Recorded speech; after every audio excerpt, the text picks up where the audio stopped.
और फिर वो मेरे लंबू, उसकी तो बात ही कुछ और है। लंबू? वो कौन है? अभी बोले तो तेरे को भी दाना डाल सकता है और तेरे को मिसेज दाने वाला बना सकता है।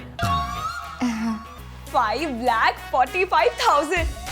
वाओ यार। अगले सीजन के लिए शोएब मलिक या हफीज में से किसी एक को बुक करना है, और शकूर भाई बता रहे थे कि ये काम आप दोनों बड़ा आसानी से कर सकती हैं। ओह गॉड सैंडी, हमारे पास तो एक लिपस्टिक तक खरीदने के पैसे नहीं है, तो हम जीतने वाले को पेमेंट कहाँ से करेंगे? बस मैं जो भी बोलूंगी ना, तुमने बस यस यस बोलना और कुछ भी नहीं करना, बाकी सब मैं संभाल लूंगी।